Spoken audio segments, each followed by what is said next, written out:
दोस्तों, क्या आप जानना चाहते हैं कि किस तरह हम सिर्फ अपने बिजनेस पे फोकस कर सकते हैं?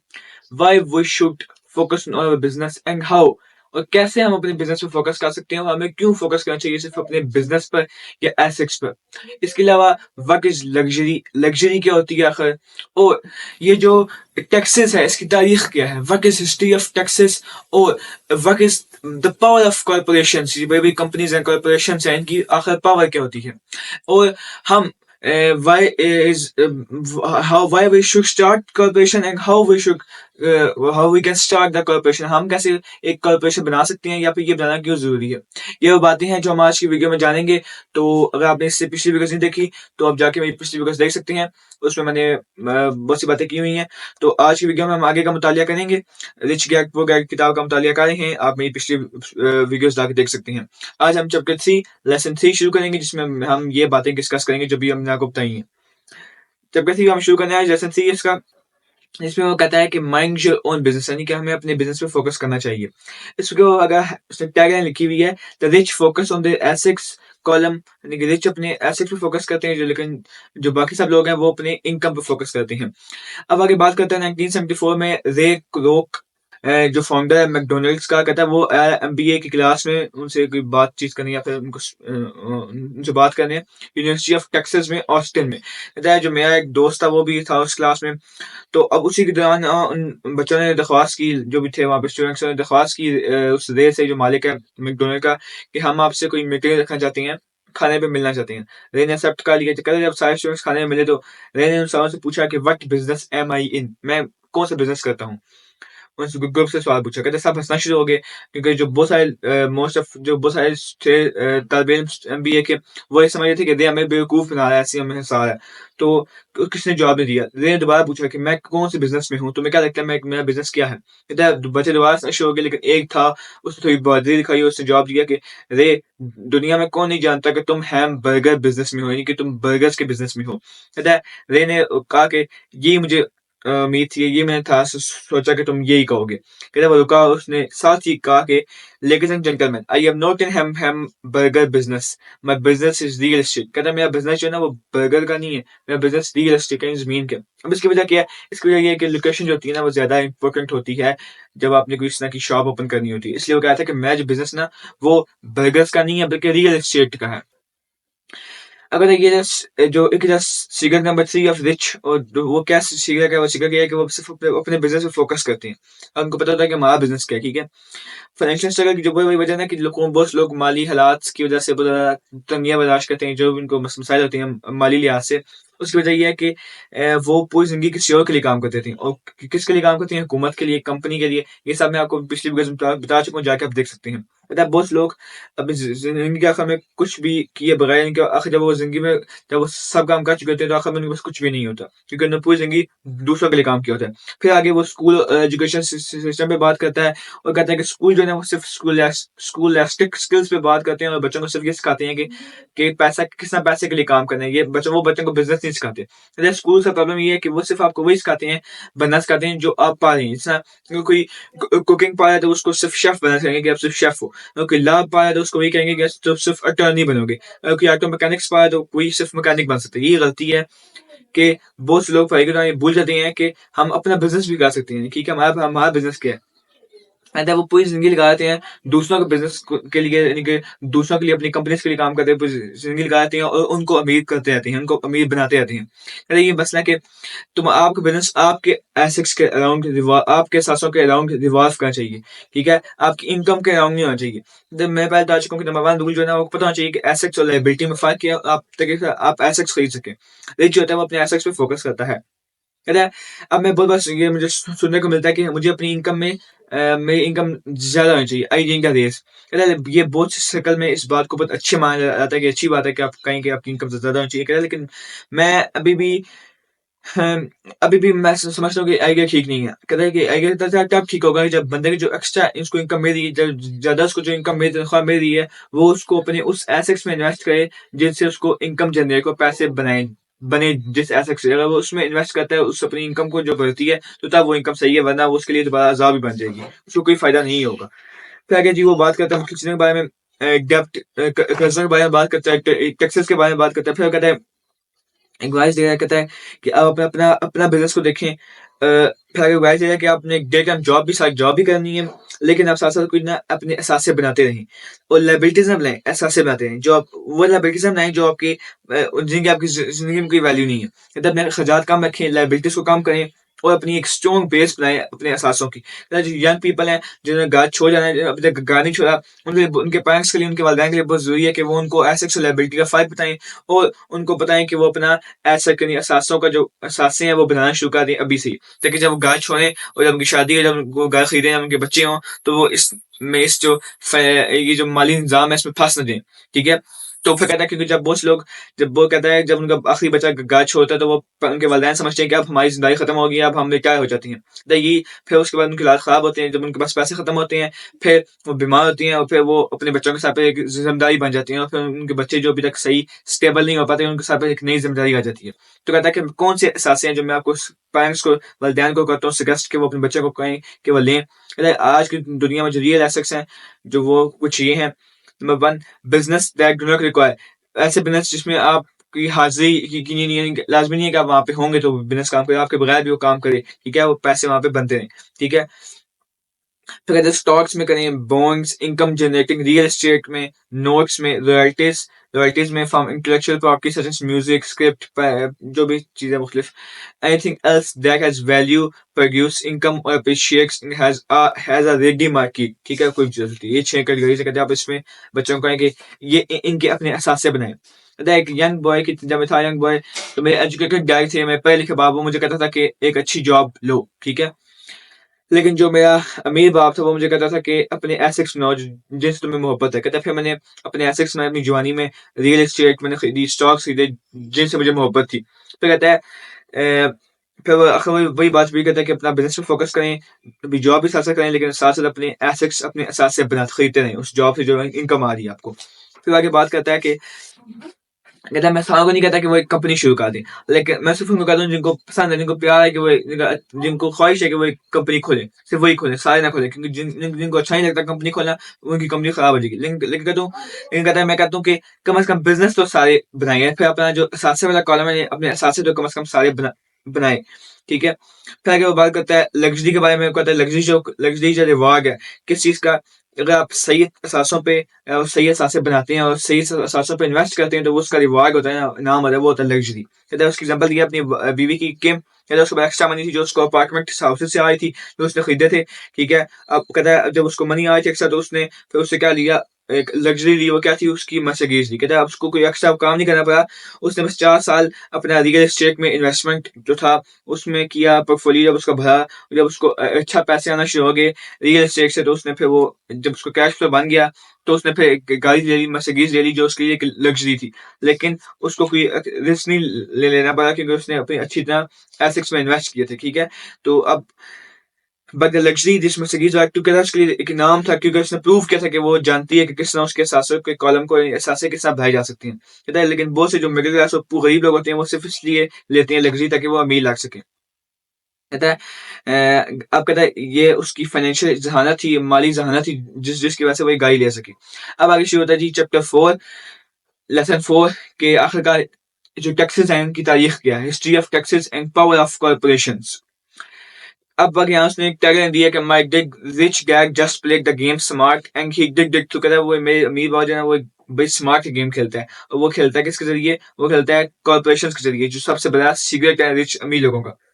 अगर उस सदर स्टोरी के मुझे एक स्टोरी याद है, मुझे याद है एक स्टोरी जो हमें सुनाई जाती थी स्कूल में, Robin Hood and his merry men की। कहता मेरे टीचर ने कहा था कि ये बहुत अच्छी स्टोरी है, जिसमें एक हीरो है जो रॉबिन है हुड है, वो क्या करता है, वो अमीरों से पैसा चोरी करता है और गरीबों को दे देता है। लेकिन कहता है कि जो मेरा अमीर बाप था वो रॉबिन हुड को हीरो नहीं समझता था। रॉबिन हुड तो बहुत पहले मार चुका है, लेकिन उसके फादर आज तक जिंदा है, और मैं बहुत से लोगों को उसका दस सुनता हूँ जो कहते हैं कि अमीरों को पे करना चाहिए, या फिर अमीरों को टैक्स पे करने चाहिए, ताकि वो उनको पैसे दें, वो गरीबों पे खर्च हो सके। कहता है अब ये रॉबिन हुड की फैंटेसी है, फिर आप कह सकते हैं ये रॉबिन हुड का इस आइडिया है कि रिच से लेके जो है ना पुअर को दिया जाए, अमीर लोगों से लेके गरीबों को दिया जाए। कहता है जिसकी वजह से और इसी की वजह से सबसे ज़्यादा तकलीफ पैदा हुई है, मुश्किल पैदा हुई है किसके लिए? पुअर और मिडिल क्लास लोगों के लिए। तो यही वजह है कि आज जो मिडिल क्लास है उसको बहुत ज़्यादा टैक्स पे करना पड़ता है इसी आइडिया की वजह से कि गरीब से लेके अमीर से लेके गरीब को देना चाहिए। कहता है इसकी रियलिटी ये है कि रिच तो टैक्स दे ही नहीं रहा। कहता है ये सिर्फ टैक्स किस पे लग रहा है? उस मिडिल क्लास से जो तबका है उस पे टैक्स लग रहा है। सबसे ज़्यादा जो एजुकेटेड अपर इनकम मिडिल क्लास है उस पे सबसे ज़्यादा टैक्स लग रहा है। वो सबसे ज़्यादा पे कर रहा है गरीबों के लिए। कहता है अब अगेन टू पूरी तरह इस चीज़ को समझने के लिए कि किस तरह सब चीज़ें होती हैं, हमें देखना पड़ेगा कि इस जो टैक्सेस हैं इनकी तारीख क्या है। कहता है जो मेरे हाईली एजुकेटेड पढ़ा लिखा बाप है वो एक्सपर्ट था, जो पढ़ाई लिखाई है एजुकेशन उसकी तारीख पे, और जो मेरा रिच किया अमीर बाप था वो एक्सपर्ट था टैक्सेस की तारीख पे। अब आगे वो बताता तारीख के, कहता है इंग्लैंड में और अमेरिका में कभी टैक्सेस नहीं हुआ करते थे। ये एक दफ़ा कुछ टाइम के लिए टेम्परेरी यानी कि कुछ टाइम के लिए होता था, जब जंग होती थी उसको उसमें खर्चात पूरा करने के लिए ये अवाम से टैक्स लिए जाते थे। बरतानिया ने लिए थे नेपोलियन से जंग के दौरान 1799 से 1816 तक, और अमेरिका ने लिए थे सिविल वार के दौरान 1861 से लेकर 1865 तक टैक्स। लेकिन ये टेम्परेरी थे, परमानेंट नहीं थे, पक्के नहीं थे, आर्जी थे। ठीक है, लेकिन कहते हैं 1974 में इंग्लैंड ने इनकम टैक्स को परमानेंट बना दिया और 1913 में अमेरिका ने भी इनकम टैक्स को परमानेंट बना दिया। फिर बाद में वोटिंग वगैरह हुई। मैं कुछ बताऊँ का शॉर्ट। वो कहता है कि अगर पीपल ने वोट किया टैक्स सिस्टम के लिए, क्योंकि उनको ये बताया गया था या उनको ये था लगता, उनके ज़हन में चीज़ बैठ गई थी कि जो टैक्स सिस्टम है इसमें पैसा लिया जाएगा अमीरों से और गरीबों को दिया जाएगा। कहता है लेकिन उन लोगों ने अभी आगे कहता है कि जिन लोगों ने उसके लिए वोट किया था यानी कि गरीब और मिडिल क्लास तबका, उसने इस चीज़ पे गौर नहीं किया कि उसने बोला कि अमीर क्यों अमीर है? अमीर इसलिए अमीर है क्योंकि उसके पास फाइनेंशियल लिटरेसी, उसको पता है कि पैसे की ताकत क्या है, पैसे से किस तरह हमने काम निकलवाना है, उसको ये पता है। कहता है ये बात उनको नहीं पता, उस तबके को नहीं थी पता, इसने वोट किया था कि अमीर इसलिए अमीर है क्योंकि उसके पास फाइनेंशियल लिटरेसी है। सो जिसकी वजह से अमीर हमेशा इस टैक्स सिस्टम से बच गया क्योंकि उसके पास फाइनेंशियल लिटरेसी है, और गरीब और मिडिल क्लास तबका जिसने इसके लिए वोट किया था वो टैक्स सिस्टम में फंस गया और उसको टैक्स पे करना पड़ता है। अमीर बच गया, उसने कॉर्पोरेशन बना ली हैं टैक्स सिस्टम से बचने के लिए क्योंकि उसको पता था कि कॉर्पोरेशन की पावर क्या है और उसके पास फाइनेंशियल लिटरेसी थी। आगे उसने डिग्राम ने ये बताया कि किस तरह कॉर्पोरेशन की बात करता है। डिग्राम में बताता है कि जो आपको जो पर्सनल बैलेंस शीट का ये उसमें लिखा है कि आपके जो एसेट्स हैं उससे पैसा कहाँ जा रहा है, जो आपके साथियों से पैसा जा रहा है, जो कॉर्पोरेशन है उसकी इनकम में, जो कॉर्पोरेशन की इनकम पैसा जा रहा है। फिर आप जो कॉर्पोरेशन की इनकम होती है उसमें आप टैक्स पहले पे नहीं करते, ठीक है, लेकिन जो आपकी अपनी पर्सनल इनकम होती है उसमें जब आपको इनकम आती है तो बाहर के मुल्कों में ये होता है, ठीक है, जो बड़े बड़े मालिक हैं, तरक्की याफ्ता मालिक है, अमेरिका इस तरह यूरोपियन कंट्रीज में ये होता है कि जब आपकी इनकम आती है तो इनकम आपके बैंक अकाउंट में आने से पहले हुकूमत उसमें टैक्स काट लेती है। लेकिन अगर आपकी इनकम आ रही है कंपनी में, जब वो कंपनी से इनकम निकलेगी बाहर, पैसा निकलेगा बाहर, तब उस हुकूमत टैक्स काट सकती है। अब यहाँ वो क्या करती हैं कि जो उनके सासे हैं पर्सनल, ठीक है, उससे उनकी इनकम कहाँ जा रही है, उनकी कंपनी की इनकम में जा रही है। फिर वो वहीं से जो उनके अपने खर्चात होते हैं वो भी वो कंपनी के नाम पे पूरे करते हैं, और जो कंपनी के खर्चात होते हैं वो भी वो जो उनके सासे हैं उनकी जो इनकम आती है उनकी कंपनी की इनकम में उससे पूरा करते हैं। ठीक है, तो फिर जब जो पैसे बच जाते हैं फिर उसको वो अपनी इनकम में ऐड करते हैं, जिसकी वजह से उनको बहुत कम टैक्स पे करना पड़ता है। कहता है जितने मर्जी लोग जमा हो जाएं कि कि हम अमीर से पैसे लेके गरीबों को देंगे, लेकिन अमीर लोग हमेशा से बच जाएंगे क्योंकि उनको पता है ये सिर्फ जो टैक्स है ये सिर्फ जो मिडिल क्लास तबका है उसी पे रह जाएगा, क्योंकि जो अमीर लोग हैं उनको पता है कि किस तरह वेब इंटेलेक्चुअल्स को किस तरह उन्होंने धोखा देना है, क्योंकि या उनको टेक करना है, क्योंकि उनको पता है कि आखिरकार जो पैसा है उसकी ताकत क्या है।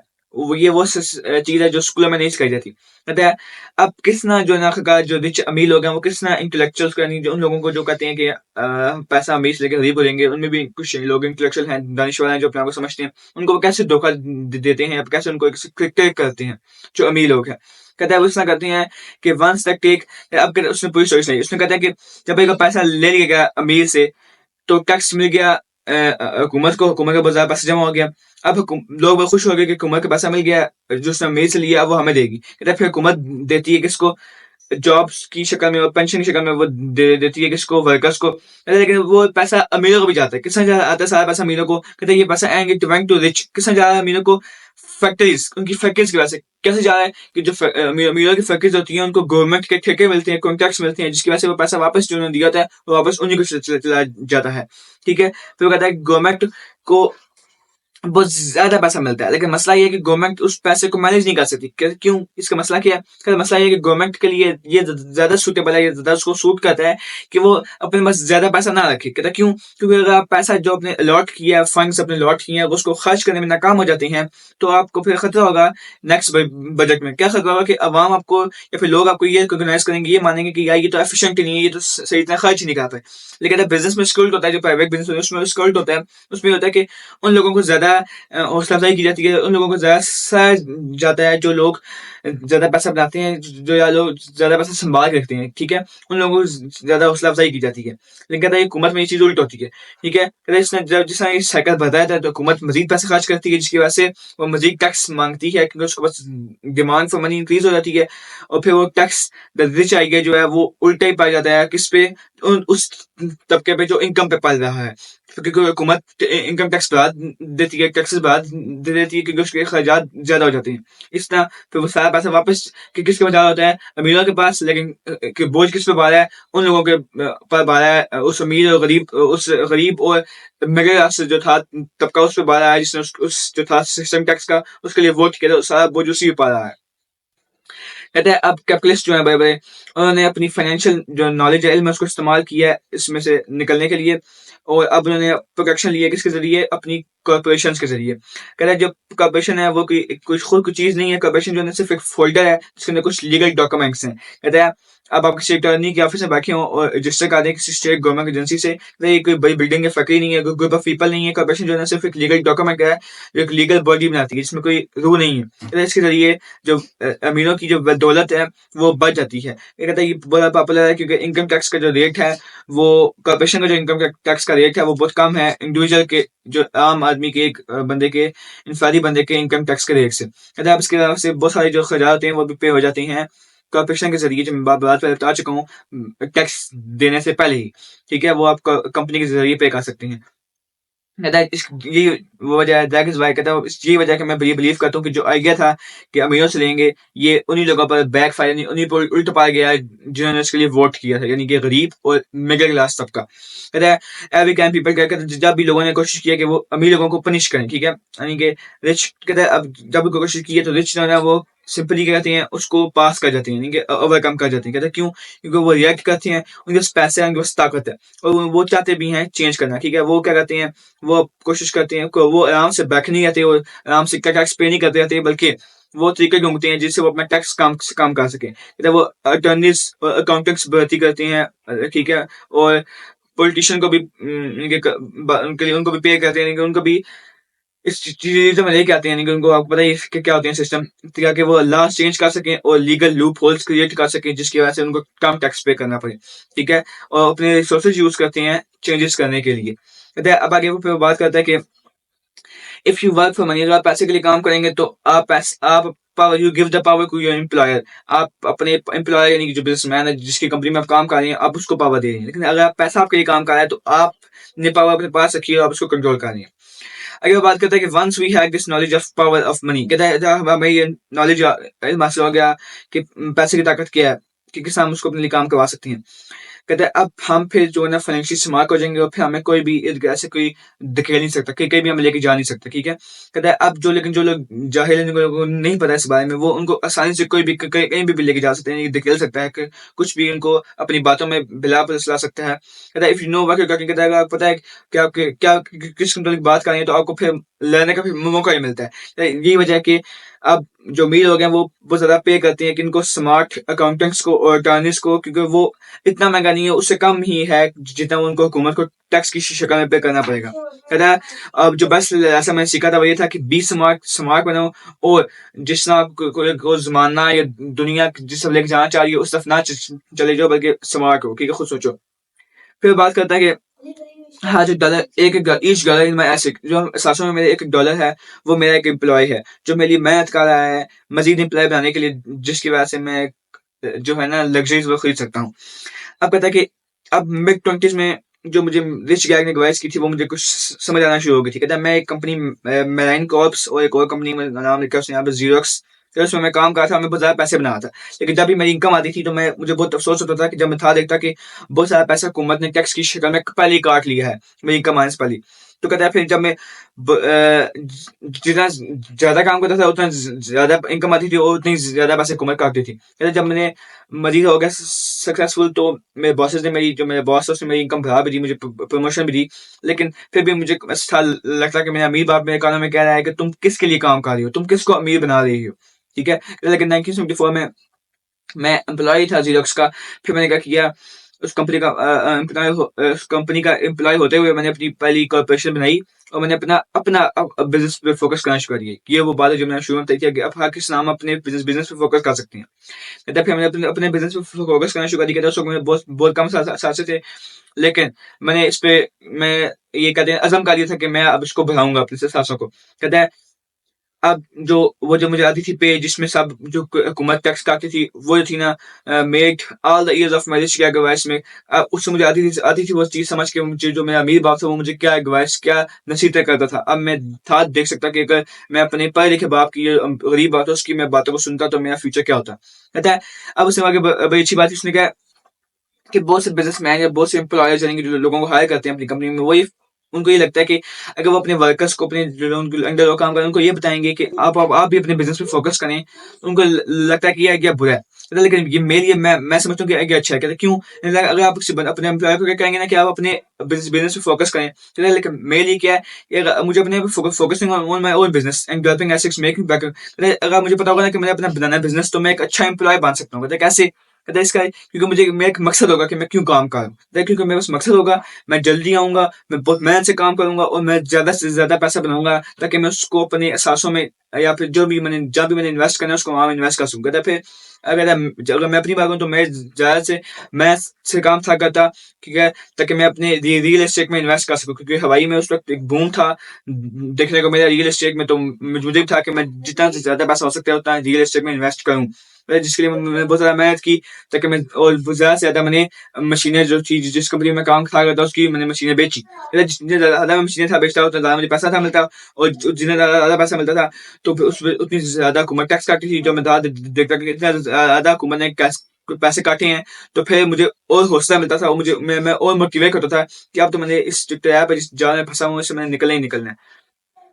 और फिर मैं इसलिए भी था करता कि मुझे ज़्यादा इन्वेस्ट करना है इस ट्रैप से निकलने के लिए। कहते हैं 1978 तक मैंने उन टॉप 5 सेल पर्सन में था, यानी कि उन लोगों में था जिस टॉप 5 में बंदों में था जिसने सबसे ज़्यादा कंपनी की मशीन सेल की थी। कहता है क्योंकि मैं ये इसलिए था क्योंकि मैं बहुत बुरी तरह ये था चाहता कि मैं इस सिस्टम से जो रिएक्ट है, इस सिस्टम में फँसा हूँ, उससे बाहर निकलूँ। कहता है यही वजह है कि मैं 3 साल से भी कम के अरसे में मैंने बहुत अपनी जो जितनी मैं इनकम पैसे बना रहा था अपनी कॉर्पोरेशन से जिसमें काम करता था उससे ज़्यादा मैंने अपने जो मैं अपनी कंपनी से बना रहा था जिसमें मैं काम करता उससे ज़्यादा पैसे मैं बनाना शुरू कर दिए अपनी कंपनी से। कहता वो जो मनी मैं बना रहा था और मैं साथ-साथ में जो मेरा पैसा था वो बढ़ता गया। वो मेरे लिए काम कर रहा था बजाए ये कि मैं लोगों के दरवाज़े पे जाऊँ और उन्हें जाके चीज़ें बेचूँ। कहता अब मुझे मेरे अमीर-बाप की जो सीख थी वो समझ आ रही थी और जब मेरा कैश फ्लो बढ़ता गया मेरी पॉकेट्स में तो वो बहुत मज़बूत होता गया और फिर मैंने अपनी पहली गाड़ी ले ली पोर्श। कहता है फिर जब मेरा पैसा मेरे पास आया मेरे काम का था तो को क्या कहता है कि ईच का जो $1 है मेरे सासों में वो मेरी एम्प्लॉयी है जो मेरे लिए बहुत ज़्यादा मेहनत करता है और मेरे लिए मज़ीद एम्प्लॉइज़ हायर करता है। कहता है फिर वो क्या है और वो मेरी मुझे एक कहता है फिर क्या हुआ एंड बाय द बॉस जो मेरे लिए एक पोर्श खरीदता है टैक्स पे करने से पहले ही। आई बिगन टू वर्क हार्ड कहता फिर मैं मज़ीद मेहनत करना शुरू कर दी जिस कंपनी में मैं काम था करता the plan was working and कहता मेरा प्लान जो था वो काम कर रहा था और जिसका प्रूफ ये था सबूत ये था कि पोस्ट मैंने ले ली थी। कहता बाय यूजिंग अ लेसन उन जो मैंने सबक इस्तेमाल करते हुए जो मैंने अपने अमीर बाप सीखे थे, मैं इस चीज़ के काबिल हो रहा था कि मैं इस रैट रेस से बाहर निकल सकूँ अपनी अर्ली एज में। कहता है कि ये मैं सब इसलिए मुमकिन हो सका क्योंकि मैं बस एक मज़बूत फाइनेंशियल मुझे इल्म था पैसे के मुतालिक जो मैंने अपने अमीर बाप के जो उन्होंने मुझे दिए थे लेसन्स उनसे साथ सीखा। कहता है कि अगर फाइनेंशियल नॉलेज जिसको मैं फाइनेंशियल इंटेलिजेंस या फाइनेंशियल आईक्यू कहता हूँ, उसके बगैर आप माली तौर पर आज़ाद नहीं हो सकते, मेरे नज़दीक। कहता है कि क्योंकि ये चीज़ बहुत मुश्किल है। कहता है अब मैं आपको वो इसीलिए मैं आपको ये चीज़ें सिखा रहा हूँ दुनिया को ताकि जो चीज़ें मेरे पास है, जो नॉलेज मेरे पास है ताकि मैं वो मज़ीद लोगों को सिखा सकूँ ताकि उनको भी फाइनेंशियल इंटेलिजेंस या फाइनेंशियल नॉलेज मिल सके। कहता है मुझे याद है कि फाइनेंशियल जो आईक्यू है या फाइनेंशियल जो नॉलेज है, वो 4 चीज़ों के जो है ना इन्फॉर्मेशन से मिलके बना हुआ है। अब वो 4 चीज़ें क्या है, वो इंशाल्लाह हम अपनी अगली वीडियो में कवर करेंगे और देखेंगे कि वो आखिर 4 चीज़ें क्या हैं। दोस्तों बहुत ही मज़े की बुक है और मैं उम्मीद करता हूँ कि आपको भी बातें जो मैंने की हैं वो समझ आई होंगी और आपको भी मज़ा आया होगा बुक पढ़ने का। अगर आपका कोई भी राय है तो आप नीचे कमेंट सेक्शन में अपनी राय का इज़हार कर सकते हैं। अगर आपको मेरी काविश पसंद आई है तो इस वीडियो को लाइक करें और आपको पता है कि इस चीज़ की कितनी कमी है हमारे मुल्क में फाइनेंशियल एजुकेशन की, फाइनेंशियल लिटरेसी की, तो इसको अपने दोस्त अहबाब में, अपने रिश्तेदारों में लाज़मी इसको शेयर करें। तो हमारे चैनल को सब्सक्राइब भी कर दें ताकि हमारी जो नई आने वाली वीडियोज़ हैं वो आपको जल्द से जल्द मिल सकें। अपना ख़्याल रखें, खुश रहें, मिलते हैं आपसे अगली वीडियो में। अल्लाह हाफ़िज़।